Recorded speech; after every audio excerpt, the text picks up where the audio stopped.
Jess, I was looking at a trade ticket in my brokerage account and I noticed all these order types. So what is the point of a trailing stop order or a conditional order, market orders, limit orders?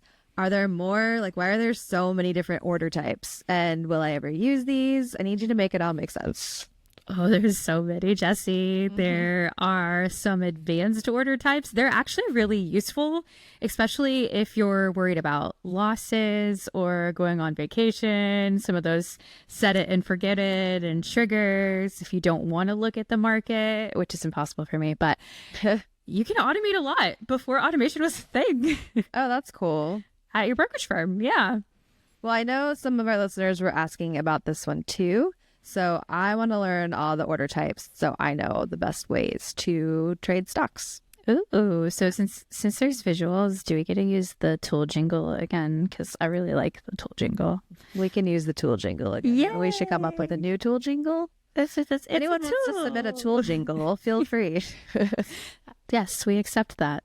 Our email is give you credit. Yeah. Yes, Jessica@marketmakerpodcast.com, because you don't know which Jessica's there. All right, here we go. You're listening to Market MakeHer, the self-directed investing education podcast that breaks down the complexities of the stock market, teacher-learner style, from her perspective. I'm Jessie Denuy, the curious and inquisitive marketing maven on a journey to learn how to invest in the stock market and be a self-directed investor. Very publicly on this podcast, that is. Which means I ask the questions you might be thinking and admit what I do not know so that we can all actually understand how this all works together. Yes, and I'm Jessica and Skip, decade-long friend of Jessie. Hearts. You see, this podcast was actually Jessie's idea. I've been working in finance for almost 15 years now, and I remember when Jessie first started getting to investing, she would send me podcast episodes and articles and screenshots, which I would correct and explain, and she was like, everyone should know this. But then I learned you couldn't because you were financially licensed, which still blows my mind. Yeah, it blows mine too. But on February 22nd of 2022, never forget that date. Two. This all the twos.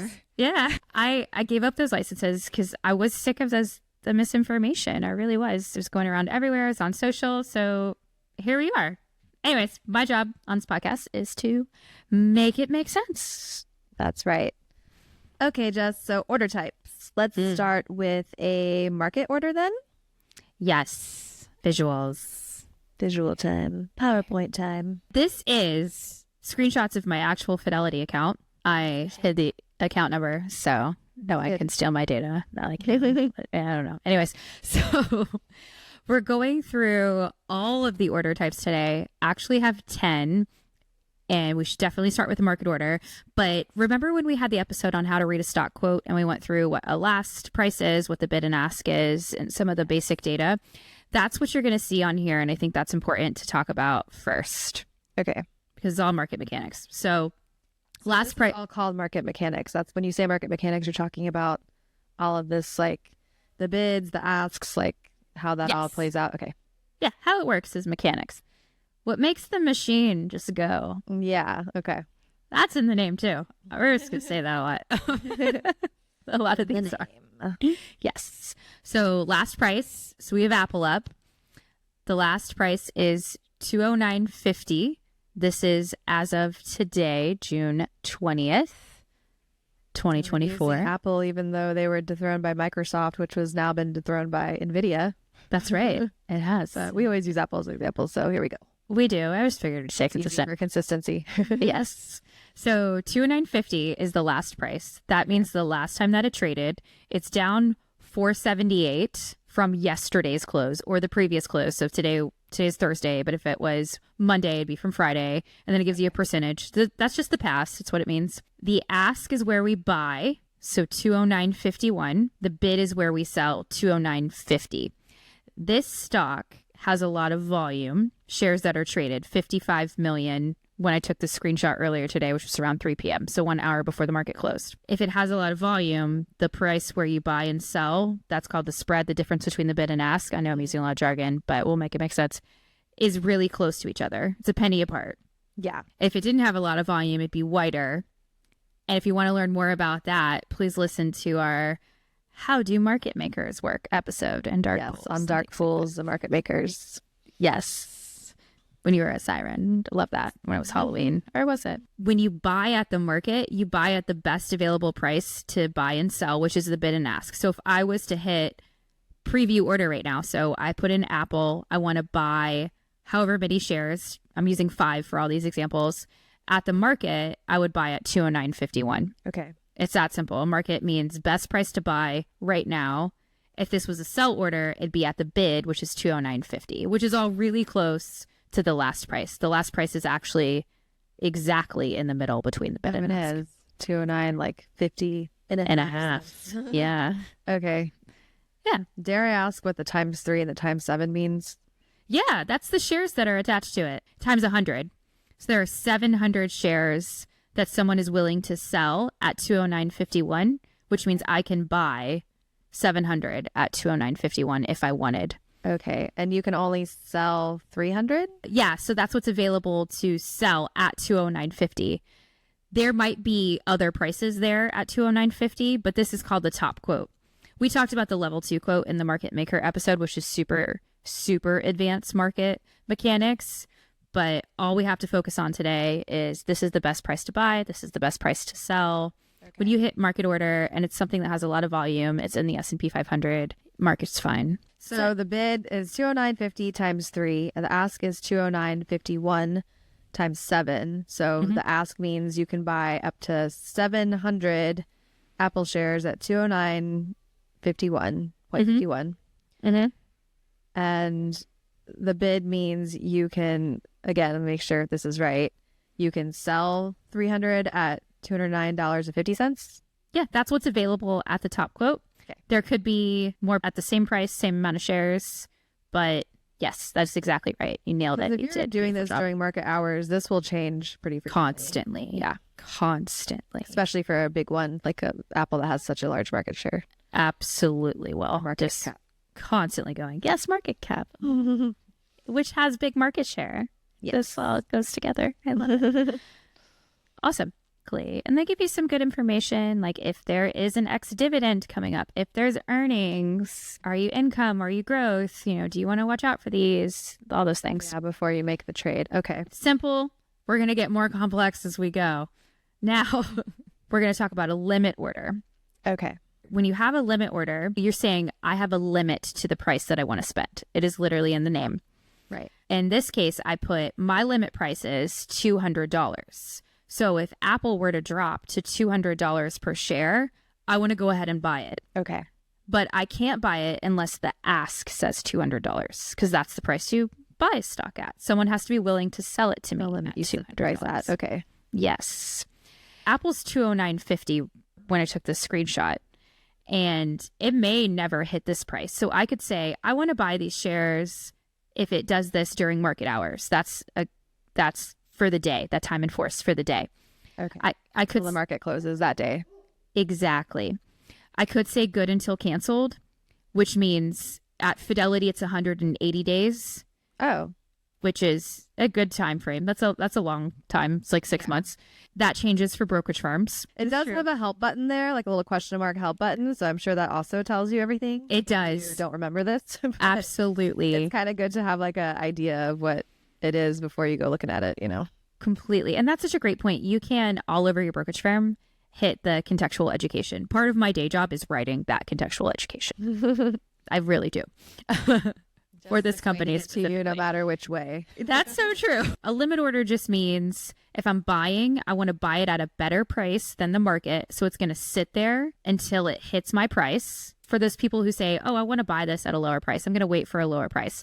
Well, instead of watching your phone constantly or logging in, you could put in a limit order. And then when it hits that lower price, it'll just buy it for you. That's cool. So if you've been paying attention to how the company's doing, or you have like some data possibly telling you that you think the stock price might drop due to maybe earnings or whatever you're looking at for that company, then you might want to put in a limit price for something lower than what it is right now because you have a feeling that that price is going to come down and you don't want to pay more for it, especially if you're buying multiple shares. Exactly. And the same happens on the sell side. It's just a higher price. So if Apple is at $209.50 like it is now, and maybe you want to sell it when it hits $250, you could put in a limit order to sell it when it hits $250. It'll just automatically happen for you. Yep. Cool. That's it. That does make it a little easier. You don't have to watch the market constantly. Yes. And I did make a visual for this. Oh, of course you did. I forgot I did this until I went to the next slide. Look at this. Okay, so we got a line chart. Yes. It's a line chart of Apple. We're looking at a 2-year time frame. This is its performance. Past performance is not indicative of future results. Yes. If you work at a brokerage firm, you're laughing right now. So it's $209.80 is the last price when I took this screenshot. See how it's moving around. But this means just the same concept. If it were to drop to 200, this is triggered for whatever time frame I have. Okay. That's it. Simple enough. Waiting for a drop, buy when it drops. Yes. Next is stop loss. I don't think I know anything about this one. This is a fun one. So these are for my anxiety-ridden people right here. Nice. Yes. Where you're like... Help calm our nerves. Yes. Well, especially if you have a stock where you've made a lot of money off of it and you want to protect that. These are protection type of orders, and they're really helpful. This is the set it and forget it type of things where you don't have to monitor things constantly. So this is a piece of automation. So I do actually own Apple in this account, and my average price is $190 personally. Okay. That I have. So I have... Well, your average price, that's what you've like paid for it on average? Yes, that's right. Okay. Mm-hmm. So if I were to have a sell order for a portion of that at the price that I paid to make sure that I don't lose money, a stop loss is like stop the bleeding. So if it were to drop to 190, it would create a market order. So if a last price comes across the tape at 190, it would trigger a market order. So it could be a little lower, could be a little higher. Stopping the loss that you get if it goes below the price you bought it for on average? Exactly. Okay, so it's like a risk thing. You don't want to lose the money you invested. So if it does go down below that, and that doesn't mean it won't go back up again, but if you're that worried of losing that much money, then you can go ahead and stop your loss and kind of like break even, I guess? Yeah. Okay. Or wherever you specify your price. And okay. Here would be at my break-even price, but you could do that if you have a really big gain, like a lot of people probably do in NVIDIA. You might have made 300%, but if it drops to where I've only made 200%, I'm okay I'm going to get out at that point, you know? Yeah. So you can do things like that. Okay, cool. I didn't know you could do that. Yeah, and you can even specify shares depending on what type of account it is. Because remember, a sale is going to trigger a taxable event if it's in a taxable account. So if you have higher shares, higher price, you could specify those. Or you could specify the lower ones. You can attach specific shares to the order. Wait, you can attach, like, say you bought 5 shares previously at 190 and then you bought another 5 shares at 200. You can specify it that way, or? Yep, you can. Yeah, and tax-wise, it might make sense for you to sell the 200 or to take a loss because you made gains elsewhere. You know what I mean? Ah, okay. Yeah, there's a lot that goes on with this. Yeah, I didn't realize you could do all these different, you have all these different options available. Yeah. So here's my other visual. Say you own it at 200. Mm-hmm. If it were to drop to 190, it's just going to say stop the bleeding. But if it goes up, that still stays. Yeah. But what if there was a way where that stop were to rise with the stock? Oh, there is. Called? Oh, I got ahead of myself. Okay, so a stop loss means stop the bleeding, trigger a market order. Okay. A stop limit means stop the bleeding, trigger a limit order. So I would have my stop price. So Apple drops to 190, order is triggered. But the order that's triggered is a limit price, a limit order. So sell at 189 in case it's falling. That way the bid is hit. Okay. Because there is something. Why wouldn't it sell at 190 at the stop price, though?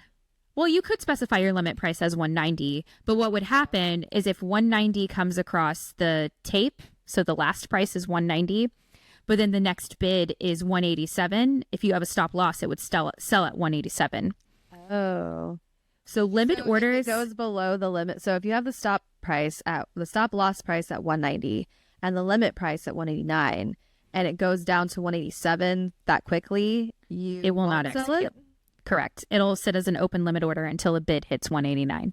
So then you might not actually stop the bleeding if you just set a limit price. Yes. Okay. So that's just the extra thing to think about if you really want to make sure you sell it and stop the loss at 190, don't put a limit price because then it might not actually go through. Right. But limit orders are prudent for stocks that do not have a lot of volume. Okay. Apple has a lot of volume. With every buy, there's a sell. And a good rule of thumb, limit orders guarantee price, market orders guarantee execution. Market, you say whatever price is at right now. Limit says, I want this price and I will not sell or buy unless it's at this price or better. Okay. This is a good example because if the stop was at 190, triggers a limit order at 189, but the next bid was 190, it would still sell it at 190. Okay. So it's okay to do that. Good to know. Yes. All right. Now, what if there was a way that it moved with you? As if the stop loss moves up if the stock goes up in price? Yeah, exactly. Okay. So this is called a trailing stop loss. It trails the stock. It trails with the stop. Yes. Okay. And you can do this by dollar or percentage, and you could base it off of the last price. You could base it off of the bid, or you could base it off of the ask. Okay. Up to you. So I just specified last. I've got an awesome visual for this one. Oh, good. And I put colors. Try to visualize it in my head. Yes. So say you owned it at 200 and you had a trailing stop loss order at a $10 trail. That means that if it's the stock price is at 200, the stop order would be at 190. So if it were to fall to 190, it would trigger a market order. So that just triggers it. But as the stock goes up, so in this example I have, if it goes to 210, well, the stop order is going to move to 200. So the stop goes up, but it will never go down. Okay. So you basically don't want the loss to be more than $10 of whatever the current stock price is. That's what you're saying, yes. Yeah. You say trail this stock by $10, and if it drops by $10, I want out of the position.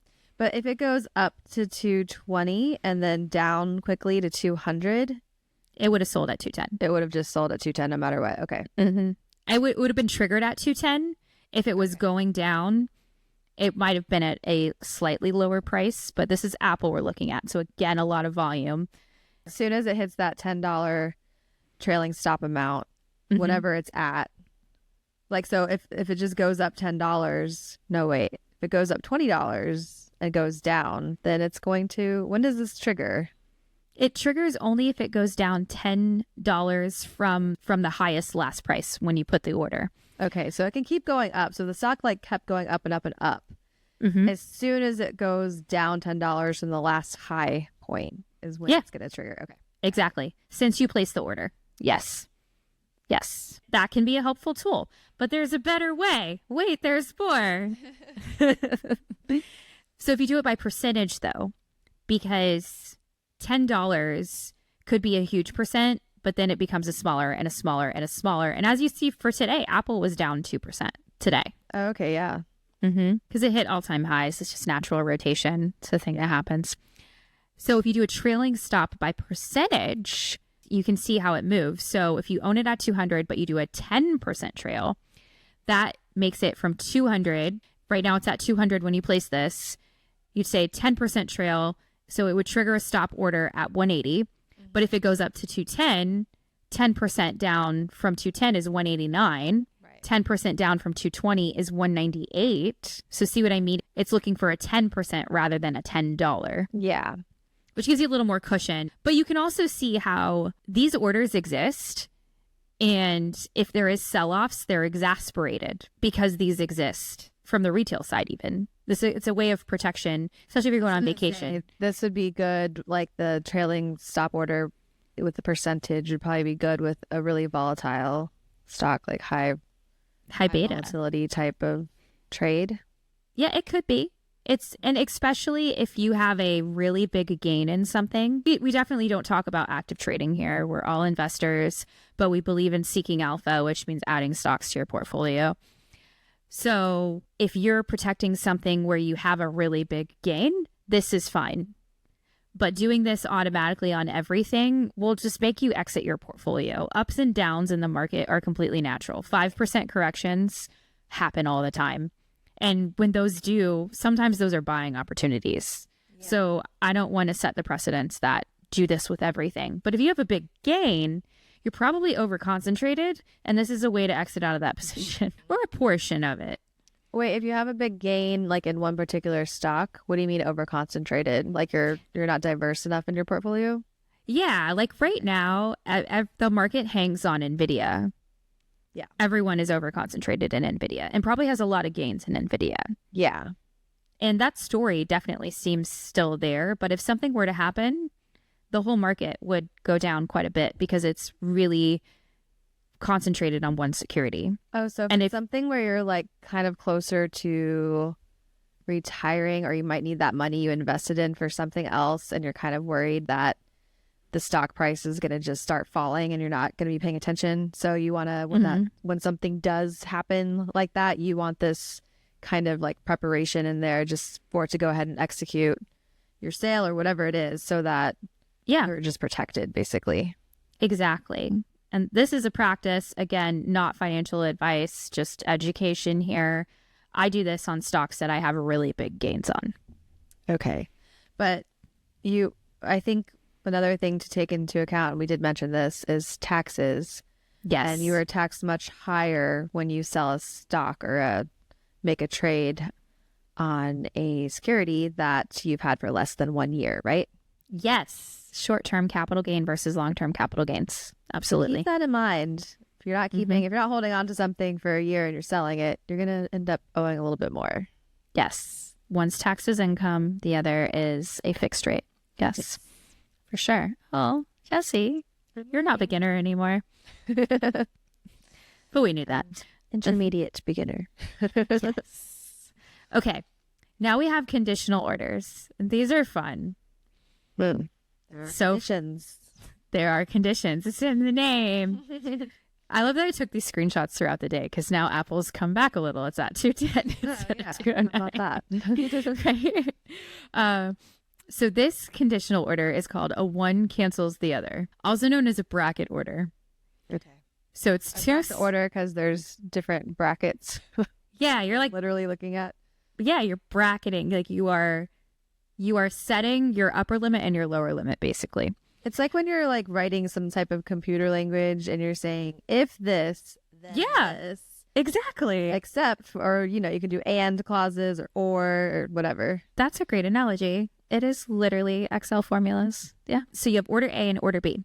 Okay. They're both sell orders in this case. They could also be buy. You can do lots of combinations, but this is the example I have.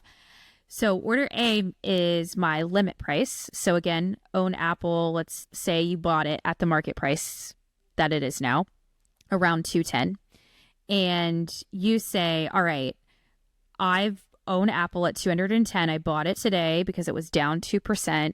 If that reaches 250, I would like to sell the position. However, if it drops to 200, I would also like to sell the position. And the stock's going to go one way or the other, so it's impossible for both of these to execute. If one executes, cancel the other. One cancels the other. It's very much in the name. And here's my visual for that. Yes. Own at 210. If it drops, stop the bleeding at 200. That would trigger a market order. And then their limit order says if it hits 250, please sell at 250. So this is a conditional order. Yep. And this is called a one cancels the other. Okay. So that's just one type of conditional order. One type. We're going to go through two more. Okay. These are fun. Mm-hmm. All right. Conditional contingent order. This one is interesting, and this is more for those technical people, if you will. So you can do a trigger based on if the stock hits a price, but you could say, okay, well, if the S&P 500 hits this, I want to buy Apple. Or if the Dow Jones does this or the NASDAQ hits this, you could do it based on an indice or another symbol. And trigger a buy or a sell. So in this example, I have if the S&P 500 reaches 5,000, which is a major area of support, I want to go ahead and buy some shares of Apple. So the index symbol for S&P 500 is SPX? Yes. Yes, it is. Okay. Yes. So yeah, and what's great about Fidelity is you don't have to know that. You just click this and it'll have a drop down of major indices that you can choose from. Cool. Okay. Yeah. So we're doing a conditional order type that's contingent on the S&P 500 index performing a specific way. Yeah, exactly. Okay. That's it. What is the trigger, direction, amount, time, and force? Yes. So I'm saying that if the S&P 500, the last price, so right now it's 5,474. See, it's literally dollars. They have it here as dollars. If that hits 5,000, so direction below instead of it increasing. So if it decreases to 5,000 or lower, and I'm having that trigger open for good until canceled, which is 180 days. Oh, GTC, good till canceled. Yeah. Mm-hmm. And if that happens, if the trigger is met, the S&P 500, the last price, 5,000, crosses the tape, then I want to buy 25 shares of Apple at the market. Oh, okay. Which is helpful if you are someone who watches the market or that I saw that question, should I wait on a pullback on the market before I buy these other stuff? Well, you can set it and forget it. But the 500 stocks that are in the S&P 500 vary greatly, and can't a couple of those stocks kind of carry the S&P 500? They can, yeah. But there's... I mean, Apple's one of them that kind of does help carry it up and down.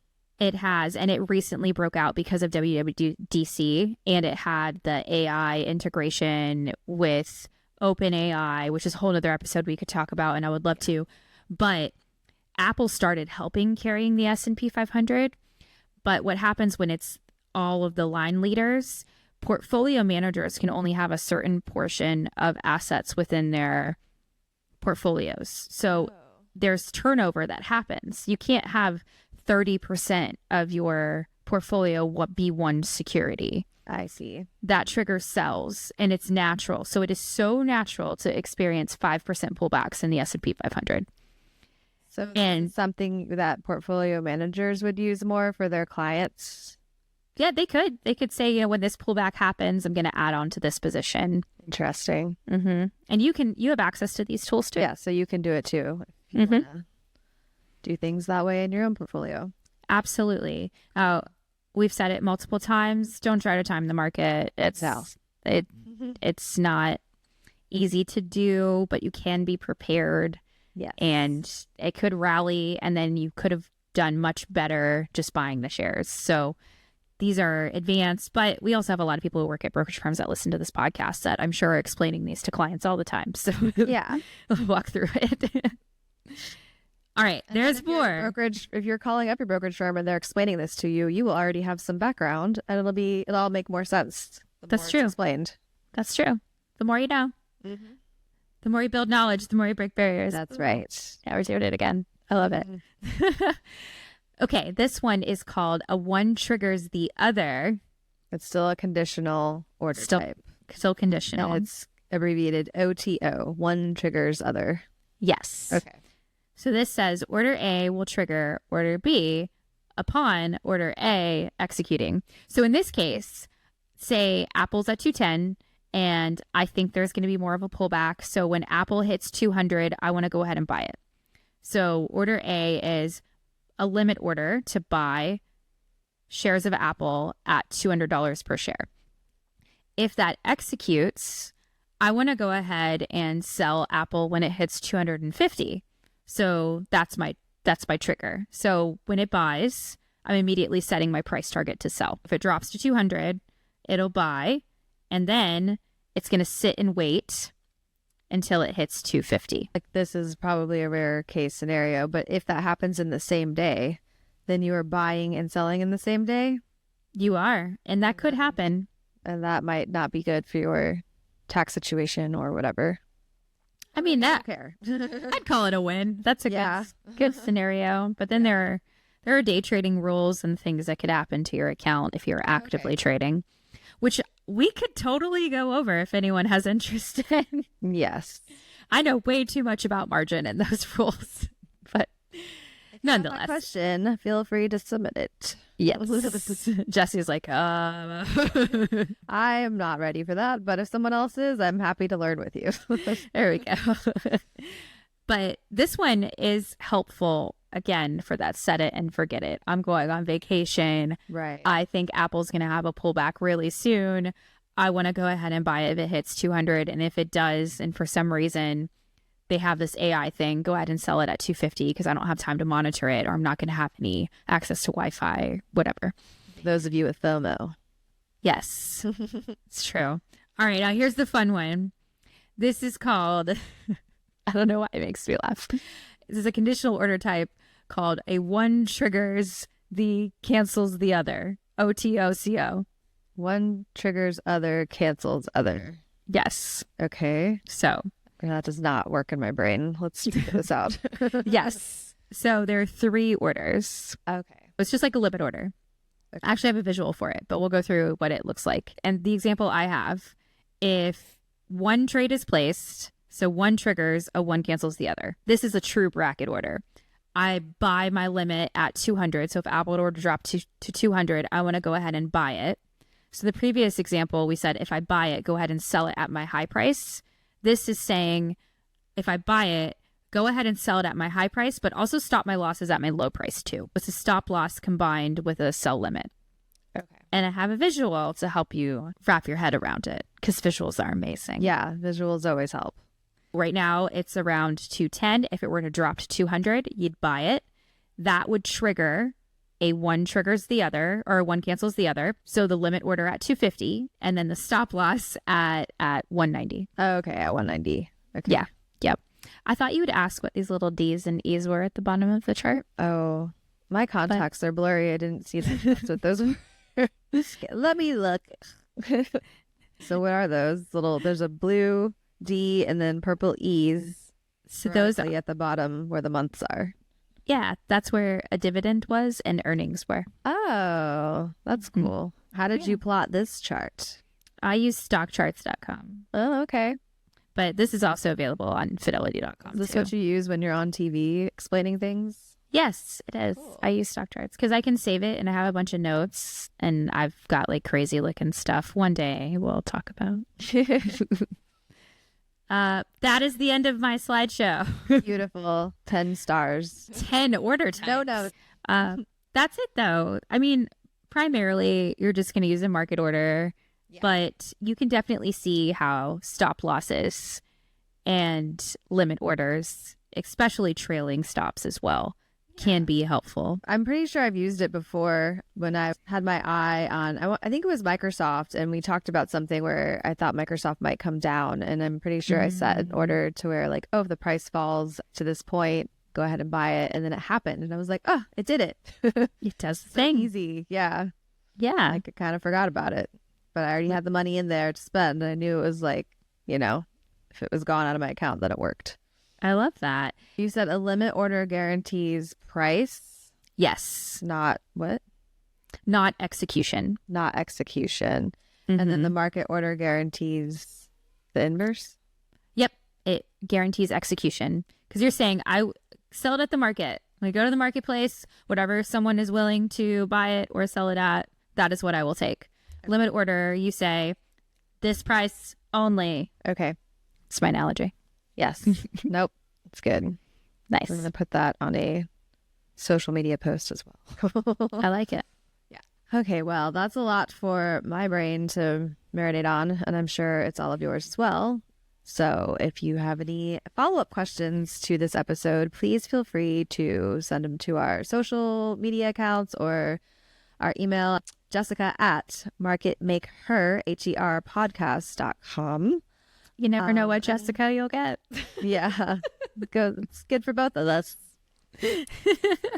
Nice thing. One of the good things about having the same name, So true. other than all the other confusion, but that's okay. Yes. If you found this helpful, share this episode with someone who could use some financial literacy in their life.